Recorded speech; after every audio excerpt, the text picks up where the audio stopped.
Hey folks, welcome back to another video on the Living in Halifax channel. I'm Tom Moore, your host. Today, we're going to be doing a video on some of the best neighborhoods for families to consider in 2025, talking about things like price, commute times, a little bit on the school systems as well. For those of you thinking about making a move to Halifax, we've actually got a brand new free buyer guide for you in the description below. There's also a couple different options to get a hold of me if you'd like to set up a longer kind of exploratory call or something like that if you're looking for a bit more information on Halifax. But yeah, we're going to be going over several neighborhoods here all around the greater Halifax area. So if that's something that you're interested in, stay tuned.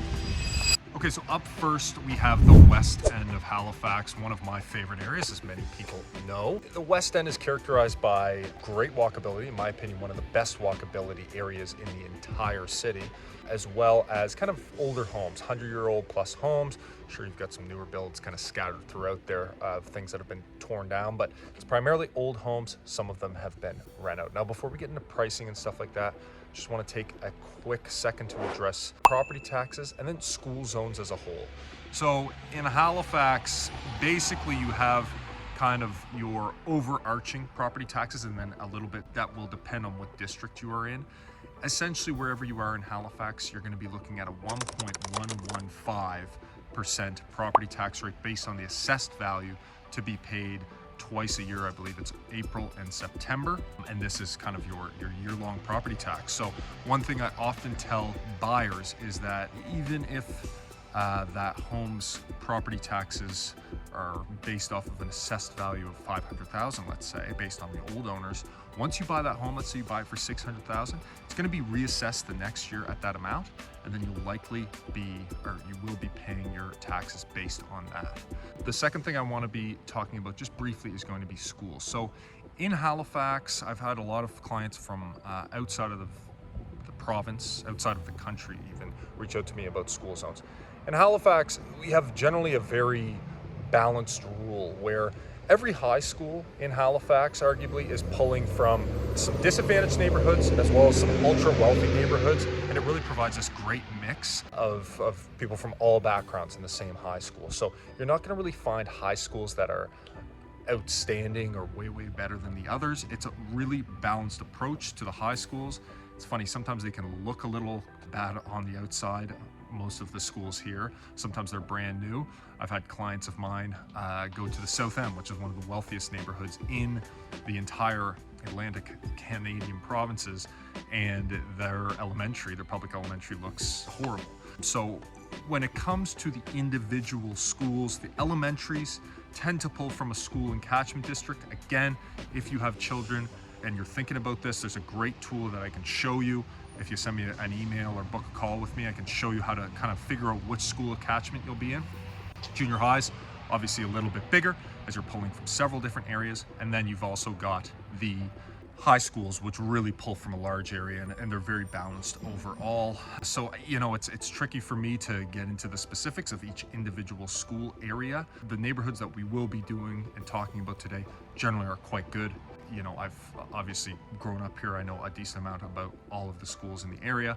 So if the time comes for you to start kind of doing a further deep dive and you're looking at different neighborhoods and whatnot, then definitely reach out and we can have a more in-depth conversation about kind of how the schools look here. Okay, so heading back to the West End, we got a little sidetrack there, but when we're looking at the West End, overall, we've got that average price hovering around $625K. You're going to be able to find much more expensive stuff, and you're going to be able to find stuff potentially in kind of the mid to high fives. Those mid to high fives would need a significant amount of work. The $625K is probably something that's move-in ready for a family, something like that. Now, regarding the kind of commute, West End is really great for commute. In the summertime, I've told this story many times. I grew up here. My mom used to walk all the way downtown to the waterfront, walk back in the evening. You can obviously get to and from downtown or most other areas without traffic, like a 5-minute drive. With traffic, you're probably tacking on an extra 10, maybe horrible traffic with the construction, 15 minutes. With the school zones here, you're going to Citadel High is the high school, great high school. I went there, pulling from the entire peninsula.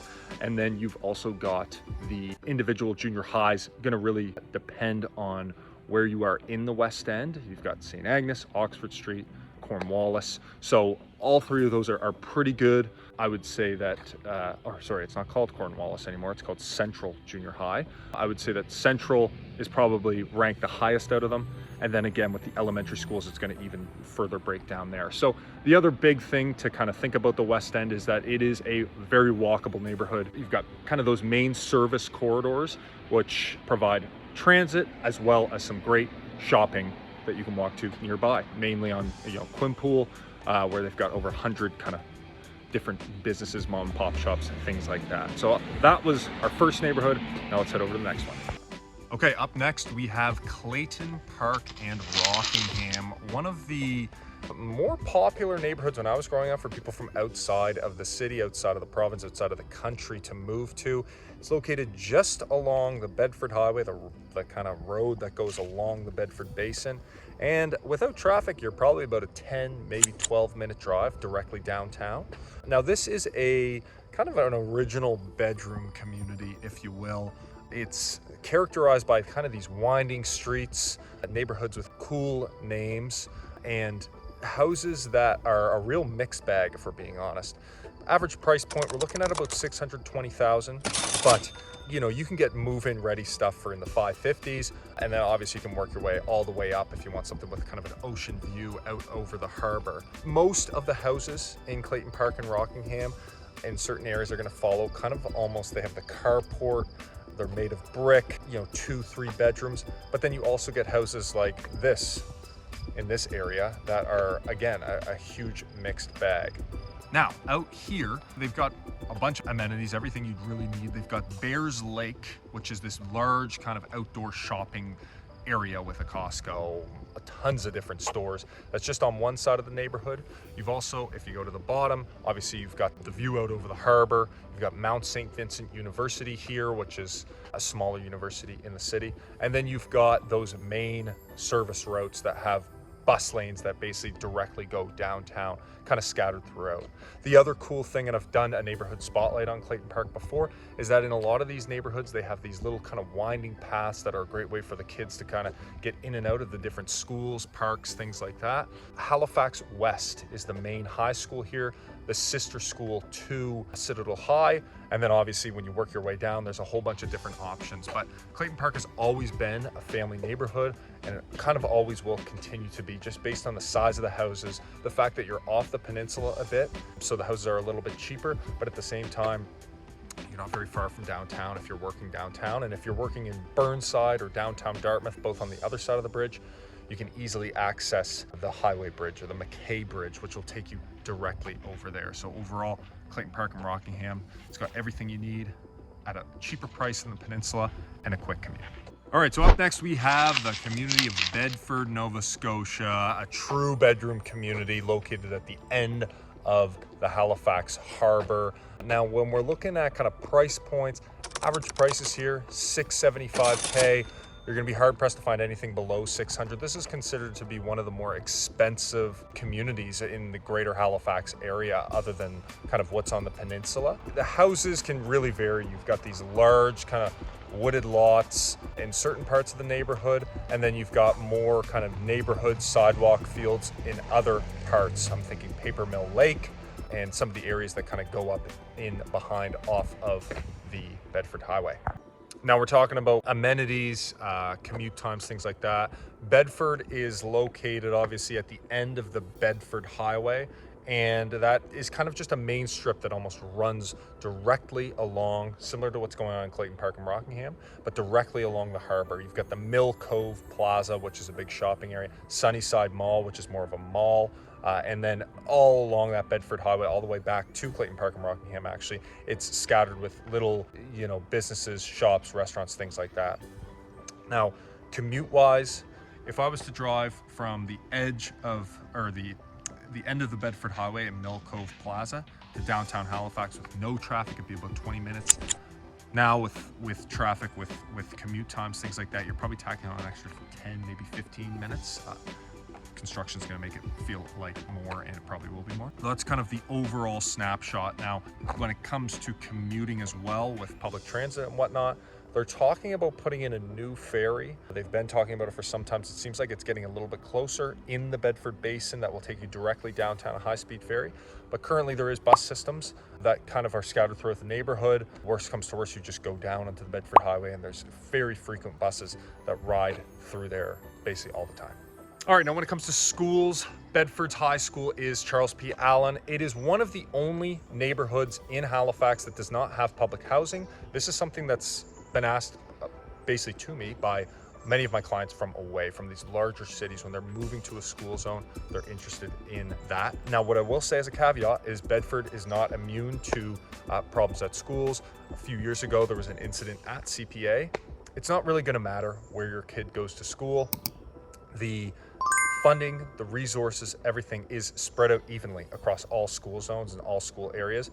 The main thing that will change is depending on where the more population is moving to, that's when they start changing things. So for instance, Bedford currently is getting a new all ages school in Larry Utech, kind of the first of its kind, basically out between Bedford and Hammonds Plains. So that'll be interesting to see how that all fares out.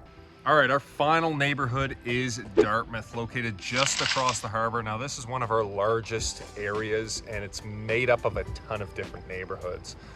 Average price point in Dartmouth, and I do one of these, well, I'm doing two of these now a month. One is kind of a year-by-year snapshot at all the different neighborhoods, and one is a month-by-month snapshot of all the different neighborhoods on the YouTube channel. So if you're looking for more stuff like that, then obviously check that out. But the average price is $584,000. Now, you're going to be able to ramp this up quite high, and you're going to be able to actually drop it down quite low for the single families. Usually when we're closer to Burnside, that tends to be where the cheaper houses are. And then varying areas around Dartmouth have varying price points. You've got Portland Estates, you've got the Flower Streets, which I did a video on a month ago on one of the areas that's primed to boom, also on the channel. And the houses are very different. The stuff closer to downtown tends to be quite old. You know, Portland Estates is all brick. The stuff located in other areas is a lot of wood panel, things like that. So it's a real mixed bag.